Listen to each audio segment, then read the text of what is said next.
आती है बिकॉज आज मैंने शेव नहीं किया। रॉ पपाया ना खाए, पाइनएप्पल थोड़ा लिमिट में ही खाए या फिर ना ही खाए तो बेटर है। एक्ने यानी चेहरे पे पिंपल आना, फेशियल हेयर ग्रोथ यानी चेहरे पे बालों का आना। किसी फीमेल को गायनेकोलॉजिस्ट के पास जाना स्टार्ट करना चाहिए। And what about periods? What do you want to know about periods of general? आज के टाइम पे लड़कियों को ज़्यादा जल्दी पीरियड्स आ रहे हैं। तो आजकल ये रीजन बन गए हैं कि जिसकी वजह से लड़कियों को जल्दी मेंसेस आना। अक्सर लड़के कंप्लेंट के साथ आते हैं कि पहले तो मेंसेस रेगुलर थे, गर्दन के अराउंड, अंडर आर्म एरिया में, ग्रोइन एरिया में काला पड़ना, जिसको टेकेंथोसिस बोलते हैं। सर्वावेयर गार्डासिन नाम की कुछ वैक्सीन जो इंडिया में फ्रीली अवेलेबल है। What is the right age to conceive? That's a very individual decision. First trimester में इंपॉर्टेंट होता है सबसे पहले अपना फॉलिक एसिड, इस तरह की चीजें नहीं करनी है। You can carry your normal house hold work, you can carry your work place work also until unless. Second trimester में इंपॉर्टेंट होता है आयरन कैल्शियम स्टार्ट करना। थर्ड ट्राइमेस्टर को इसलिए क्रूशियल मानते हैं क्योंकि उस टाइम पे बेसिकली बेली बहुत बढ़ जाता है, मदर को भी बहुत केयरफुल रहना पड़ता है। And complication during the third trimester, यानी हीमोग्लोबिन की कमी होना प्रेगनेंसी में, ये हमारे कंट्री में बहुत कॉमन है। स्पेशली वेजिटेरियन डाइट होती है, कई महिला iron supplement irregularly. Welcome to our channel health for you, जहां हम आपके लिए लेकर आते हैं आपके हेल्थ और वेलबींग से जुड़ी वो सभी ज़रूरी बातें जो आप जानना चाहते हैं।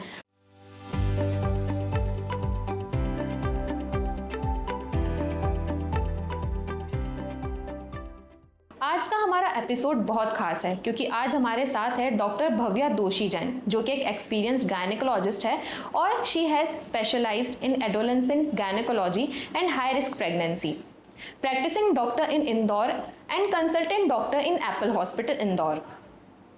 आज हम पीसीओडी और पीसीओएस के कंप्लीट गाइडेंस के बारे में उनसे डिटेल में बात करेंगे। First of all welcome to our channel ma'am. And सबसे पहला क्वेश्चन मेरा ये है कि कब से किसी फीमेल को गायनेकोलॉजिस्ट के पास जाना स्टार्ट करना चाहिए? So a girl actually, when before she comes of her age, basically जब मेनार्की होता है, when you achieve your first menses, उसके पहले एक लड़की को गायनेकोलॉजिस्ट को विजिट करना चाहिए। This is very important because उसको ये जानना चाहिए कि what are menses, menstrual hygiene कैसे मेंटेन करना है, मेंसेस से रिलेटेड क्या प्रिकॉशंस रखने हैं। इसके अलावा एचपीवी वैक्सीनेशन जो कि सर्वाइकल कैंसर का प्रिवेंशन वैक्सीन है, उसके बारे में समझने के लिए तो before your menses come you should definitely visit your gynaecologist. So how a girl should prepare herself to visit a gynecologist? Okay, so first no preparation is required. अक्सर लड़कियां ये कंफ्यूजन करती हैं और मुझे बोलती है कि मैम मैं कल आती हूँ बिकॉज आज मैंने शेव नहीं किया। सो माइंड इट, लाइक कभी भी लड़कियों को शेव या वैक्स करने की जरूरत नहीं before coming to there gynaecologist. Only thing that need to remember is कि पहले के कोई डॉक्यूमेंट्स हैं तो वो साथ में ले आए। एंड इसके अलावा whatever there questions are, they can keep their questions in the mind and or make a note of it of their questions and they can come to visit us. And what about periods? Even girls have their periods between 14 to 15 years, but आज के time पे लड़कियों को ज़्यादा जल्दी periods आ रहे हैं, तो उन्हें किस टाइप की अवेयरनेस की ज़रूरत है? देखो, आजकल सबसे जल्दी मेंसेस आने का बहुत ज़्यादा रीज़न ये है कि जो हम ब्यूटी प्रोडक्ट्स यूज़ कर रहे हैं या बहुत सारे जो एसेंशियल ऑयल्स यूज़ कर रहे हैं, इनमें कुछ एंडोक्राइन डिसरप्टिंग एजेंट्स होते हैं जो आजकल ये रीज़न बन गए हैं कि जिसकी वजह से लड़कियों को जल्दी मेंसेस आ रहे हैं। इसके अलावा लाइफस्टाइल भी बहुत इंपॉर्टेंट है। फिजिकली एक्टिव लाइफस्टाइल ना होना, जंक फूड का सेवन करना, सेडेंटरी लाइफस्टाइल, ये सारी चीज़ों की वजह से जल्दी मेंसेस आ रहे हैं। तो लड़कियों को ये या फिर उनकी माओ को बचपन से ये ध्यान रखना है कि जितना लड़कियों को फिजिकली एक्टिव बना सके, उनको हेल्दी खाने पीने में फोकस करे, टाइम से सुलाने का याद रखें। ये सारी चीज़ें बहुत इंपॉर्टेंट है। लेकिन मैम जैसे पीरियड्स की बात चल रही है तो हमारा फोकस जो है आज है पीसीओडी और पीसीओएस पे बेसिकली। तो ये प्रॉब्लम कब अराइज होती है? ये प्रॉब्लम मेंसेस अचीव होने के बाद एंड स्पेशली एक्चुअली 18 इयर्स के अराउंड कई बार लड़कियों में डेवलप हो जाती है। एंड इसके मुख्यतः कारण में लाइफस्टाइल ही इम्पोर्टेंट है। पुअर लाइफस्टाइल चॉइसेस जैसे कि रात को देर से सोना, स्ट्रेस ज़्यादा लेना, खाने पीने में जंक फूड ज़्यादा लेना और एक्सरसाइज ना करना, ये सारी ऐसी चीज़ें हैं जो पीसीओएस को बढ़ावा देती है। इसका मेन कारण होता है इंसुलिन रेजिस्टेंस। इसके लिए काइंड ऑफ हम सब जेनेटिकली प्रीडिस्पोज हैं। बट जब लड़कियां बचपन से जंक फूड ज़्यादा खाती हैं, एक्सरसाइज नहीं करती, स्ट्रेस लेती है, तो बॉडी में कुछ ऐसे केमिकल रिएक्शंस, ऐसे हार्मोन रिलीज होते हैं जो उस इंसुलिन के अगेंस्ट रेजिस्टेंस ज़्यादा पैदा करते हैं और पीसीओएस डेवलप हो जाता है। मैम इसके इनिशियल सिम्टम्स क्या होते हैं जब हमें पता लगता है कि we have some symptoms like PCOD और पीसीओएस के सिम्टम्स हो सकते हैं, तो हमें डॉक्टर को कंसल्ट करना चाहिए? तो इसके मुख्यतः सिम्टम्स में तो होता है मेंसेस डिले होना या मेंसेस के दौरान कम फ्लो होना। अक्सर लड़के कंप्लेंट के साथ आते हैं कि पहले तो मेंसेस रेगुलर थे, फिर नॉर्मल फ्लो था, बट अब धीरे धीरे सिर्फ स्पॉटिंग रह गई है या डिले होके आ रहे हैं, जैसे 10 से 15 दिन डिले होके आ रहे हैं, कई बार तो 2 से 3 महीना भी डिले होते हैं। इसके अलावा कुछ लड़कियों में वजन बढ़ता है, एक्ने यानी चेहरे पे पिंपल आना, फेशियल हेयर ग्रोथ यानी चेहरे पे बालों का आना, गर्दन के अराउंड, अंडर आर्म एरिया में, ग्रोइन एरिया में काला पड़ना जिसको टेकेंथ्रोसिस बोलते हैं। इसके अलावा हेयर लॉस होना, ये सारी कुछ चीजें हैं जो पीसीओएस के स्पेक्ट्रम में आती है। It is basically polycystic ovarian syndrome. So यहाँ पे डिफरेंस है पीसीओडी और पीसीओएस में? No, it is the same. जैसे मद्रास चेन्नई हो गया, वैसे पीसीओडी पीसीओएस हो गया। PCOS is the new term and it is the right term. तो इनके सिम्टम्स में कोई डिफरेंस होता है कि मतलब कुछ लड़कियां बोलती हैं कि उन्हें पीसीओडी है और कुछ बोलती हैं पीसीओएस? वो एक्चुअली पुराना टर्म है, मोर कॉमन टर्म है। लोगों को पहले से पीसीओडी सुनने में आया है, इसलिए उनको पता नहीं है। पहले हम मानते थे कि सिर्फ एक ओवरी का डिसीज है, इसलिए हम इसको पीसीओडी बोलते थे, बट धीरे धीरे पता चला था कि it is not just an ovarian disease. इसमें सिर्फ ओवरी में छोटे छोटे सिस्ट ही बन रहे, इसमें तो एक्चुअली पूरी बॉडी में ही सारे सिम्टम्स आ रहे, जो कि सिंड्रोम की तरह है। So it's a metabolic syndrome, that is why इसका नाम पीसीओडी से चेंज होकर पीसीओएस हो गया है। पर वो होता है ना, कॉमन भाषा में प्रचलित ज्यादा पीसीओडी है, तो people are still calling it PCOD. तो मैम इसका ट्रीटमेंट हम घर में ले सकते हैं या फिर हमें डॉक्टर के पास ही जाना पड़ता है? सबसे इम्पोर्टेंट ट्रीटमेंट तो इसका है प्रिवेंशन। प्रिवेंशन मतलब आप पहले से ही अच्छी लाइफस्टाइल रखो, है ना, डाइट अच्छी रखो, टाइमली रेस्ट करो, अपनी हैबिट ऐसी बनाओ कि आप खाना खाने के बाद थोड़ा वॉक वगैरह करें, शुगर्स बहुत ज़्यादा अननेसेसरी इंटेक ना करें। ऐसी चीज़ों से आप इसको प्रिवेंट कर सकते हो। और मान लो किसी में इसके लक्षण आ रहे हैं, आपको दिख रहा है, तो डेफिनेटली आपको गायनेक को एक बार विजिट करना चाहिए। ये बात भी ध्यान रखना चाहिए कि इसका ट्रीटमेंट ऐसा नहीं कि आपने 5 दिन की मेडिकेशन दिया और ठीक हो जाएगा। इसका ट्रीटमेंट एक लॉन्ग टर्म ट्रीटमेंट चलता है। पीसीओएस के लिए हम कभी क्योर वर्ड यूज नहीं करते, हम उसके लिए कंट्रोल वर्ड यूज करते हैं। और अगर हमने अपनी लाइफस्टाइल सही करके इसको कंट्रोल कर लिया तो दिक्कतें नहीं आती हैं। और इसके लिए मेनली वही लाइफस्टाइल मॉडिफिकेशन, जिसमें daily exercise, healthy lifestyle, time से सोना, ये तीनों चीजें बहुत इंपॉर्टेंट है। मैम इसके बाद पीरियड्स में सबसे एक इम्पॉर्टेंट जो चीज़ होती है वो है मेंस्ट्रुअल हाइजीन, तो उसके बारे में आप क्या बताना चाहेंगे? मेंस्ट्रुअल हाइजीन में सबसे इम्पॉर्टेंट तो होता है पैड्स या कप का प्रॉपर यूज। बेसिकली अगर कोई मेंस्ट्रुअल पैड यूज करता है, वैसे तो पैड कंपनीज भी बोलती है कि 12 घंटे चल सकता है, 14 hours, but actually I also think that is not the right advising, because कोई भी गायनेक आपको नहीं बोलेगी कि आप 12 घंटे सेम पैड लगा के रखो। It is very unhygienic. Actually it gives rise to multiple infection, because जो पैड का मटेरियल होता है वो बहुत गर्मी करता है। जब ब्लड उसके ऊपर आता है एंड उसको 12-12 घंटे रख लेते हैं, तो because of that sweat, your own sweat, वो बॉडी की humidity, blood, it all acts as a culture media for the organisms to grow. तो आगे जाके लड़कियों को मल्टीपल फंगल इन्फेक्शंस वगैरह हो जाते हैं। तो ideally if you are using pad and आपको मेंसेस में फ्लो अच्छा है, देन एवरी 4 आवर आपको पैड चेंज करना चाहिए। And even in non bleeding days आपको पैड रेगुलरली 6 आवर भी चेंज करना चाहिए। If you are using cup, keep 2 cups with you. Cup को आप ऐसे यूज करो कि एक कप आपने यूज किया, उसके बाद आपने इसको निकाला, तो दूसरा जो स्टरलाइज्ड कप आपके पास पड़ा है वो इंसर्ट करो।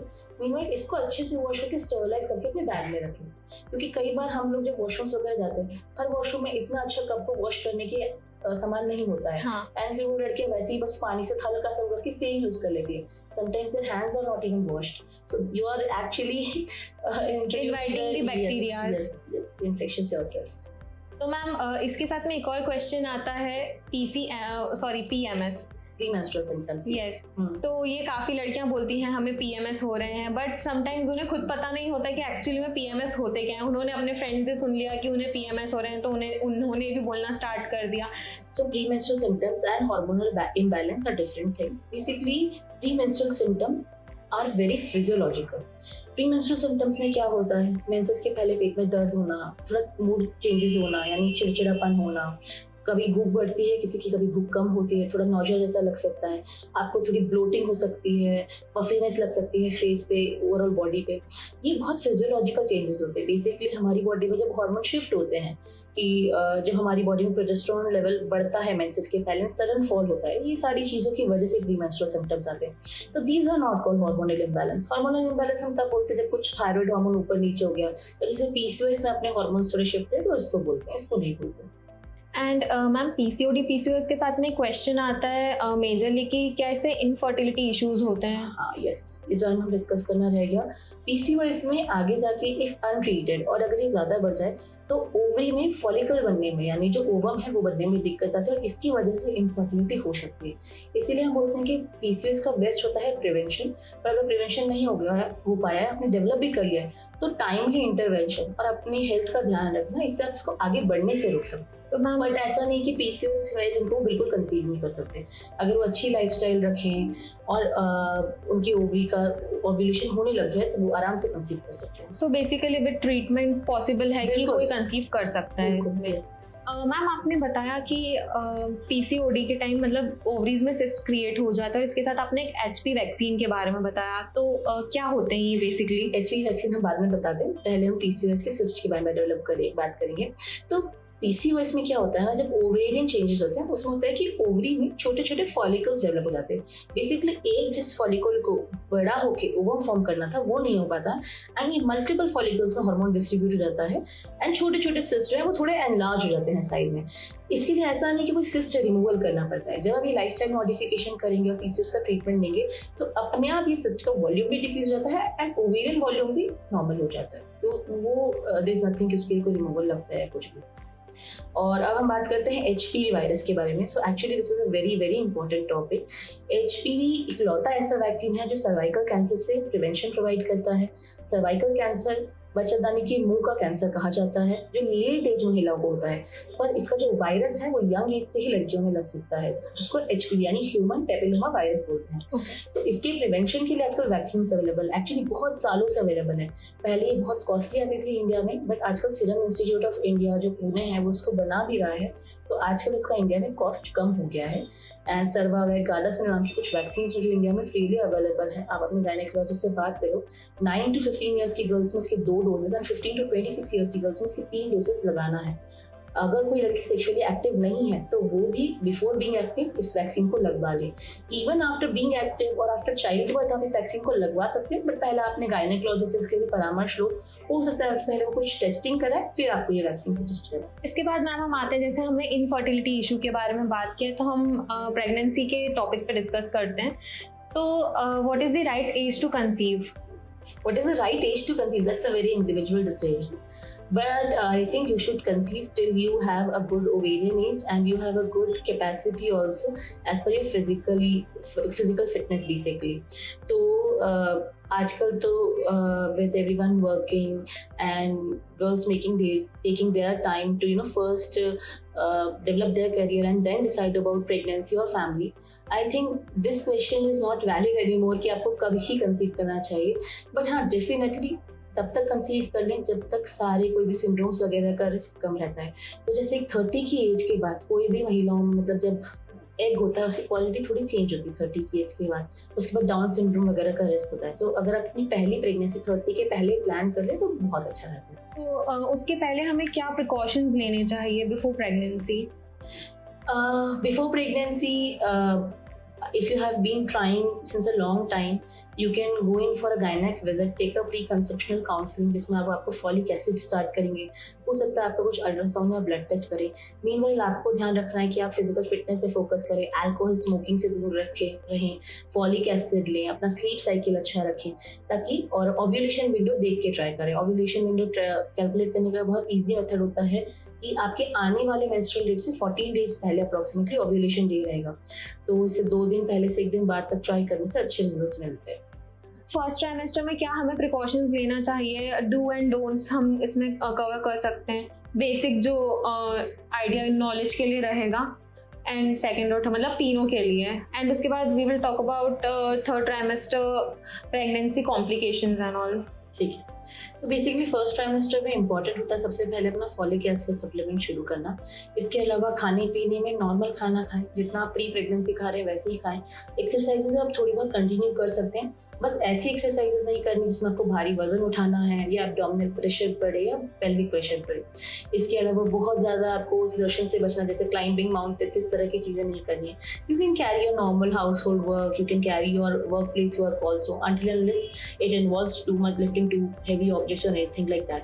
हाँ, अगर आपका वर्क प्लेस इन्वॉल्व करता है बहुत लंबे टाइम खड़े रहना, तो आप थोड़ा ब्रेक्स लेके बैठ सकते हो। इसमें इंपॉर्टेंट चीज़ें जिसकी प्रिकॉशंस रखना है वो यही है कि बहुत ज़्यादा गर्म चीज़ें जैसे कि लौंग, काली मिर्च का काढ़ा वगैरह बना के ना पिए, रॉ पपाया ना खाए, पाइनएप्पल थोड़ा लिमिट में ही खाए या फिर ना ही खाए तो बेटर है। और बाकी अपने सप्लीमेंट्स जो आपके गायनेकोलॉजिस्ट ने आपको स्कैन और एंटीनेटल प्रोफाइल सजेस्ट किया है वो टाइम से कराएं, ये सारी चीज़ें इंपॉर्टेंट है। सेकेंड ट्राइमेस्टर में इंपॉर्टेंट होता है आयरन कैल्शियम स्टार्ट करना। इसके अलावा 2 इंपॉर्टेंट स्कैन होते हैं, जैसे एक एंटी स्कैन होता है, एक अनोमली स्कैन होता है। ये दोनों बहुत बहुत इंपॉर्टेंट स्कैन है। इसके अलावा हम कभी कभी ब्लड टेस्ट करते हैं जिसको हम डबल मार्कर टेस्ट या क्वाड्रुपल मार्कर टेस्ट भी बोलते हैं, वो भी इंपॉर्टेंट है। And meanwhile taking your tetanus vaccination, that also a gynecologist suggests at this time only, वो भी इंपॉर्टेंट है।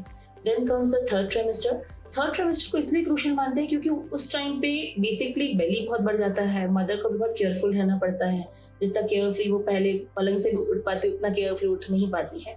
बट ओवरऑल अगर आपने फिटनेस का ध्यान दिया तो जितना फटीग इन जनरल फील करते हैं थर्ड ट्राइमेस्टर में, उससे कंपैरेटिवली कम करेंगे। अगर आपने अच्छी फिटनेस मेंटेन की, खाना पीना अच्छा खाया, तो all these things will help in the third trimester.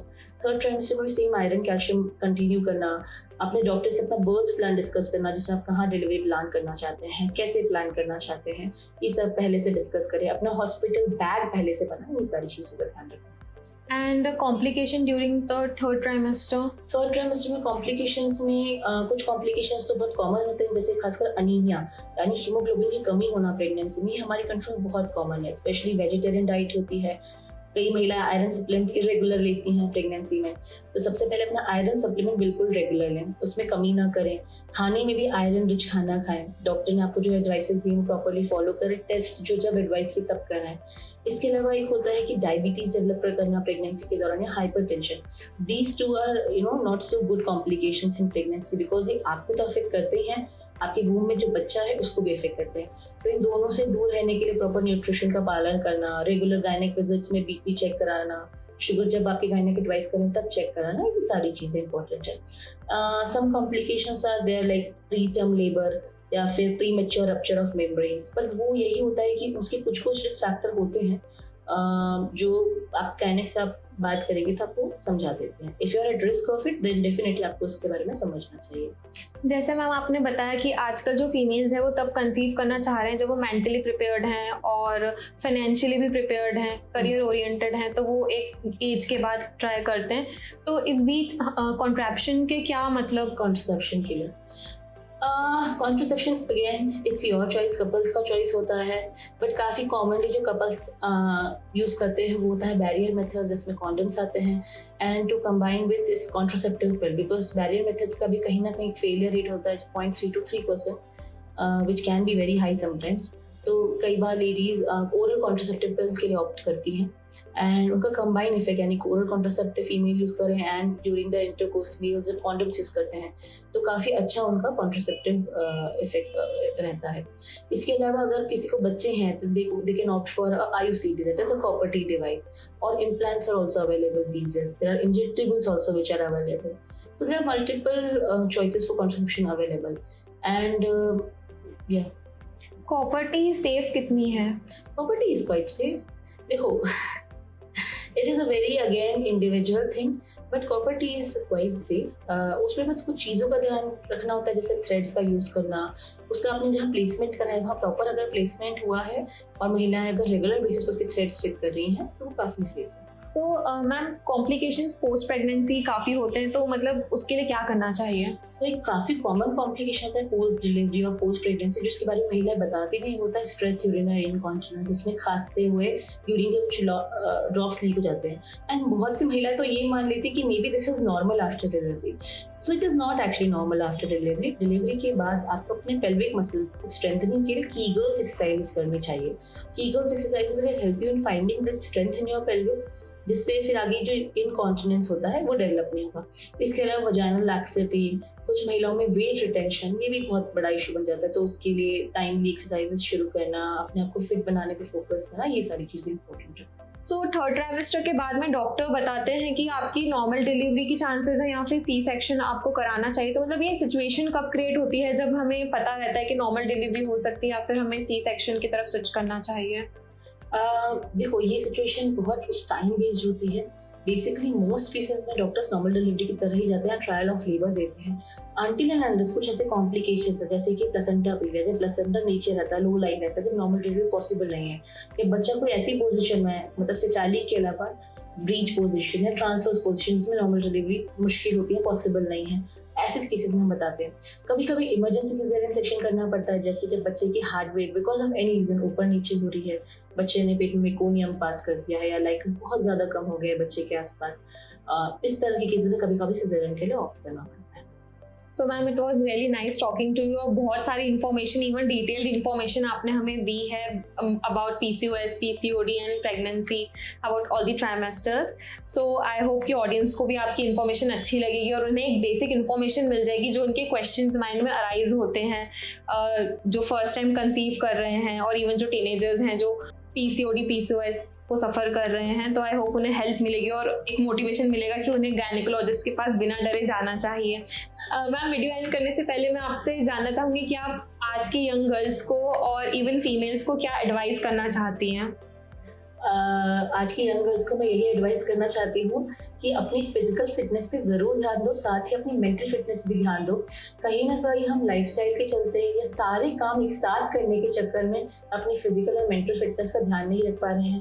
तो टाइम से सोना, अपने फिटनेस का ध्यान रखना, डेली एक्सरसाइज करना, डाइट का भी ध्यान रखना, ये भी बहुत इंपॉर्टेंट है। So self care is another form of love, everybody says that, so take care of yourself and that is it. Okay, thank you ma'am. So आज हमने मैम के साथ एक बहुत ही इंपॉर्टेंट टॉपिक पर बात की, वो था PCOD और PCOS। उसके साथ में हमने बात करी है इनसे प्रेगनेंसी के बारे में। और ऐसी ही इन्फॉर्मेशन के लिए आप हमारे चैनल को सब्सक्राइब करें और इस वीडियो को लाइक करें। और हम आपसे मिलते हैं एक अगले एपिसोड के साथ। तब तक के लिए गुड बाय।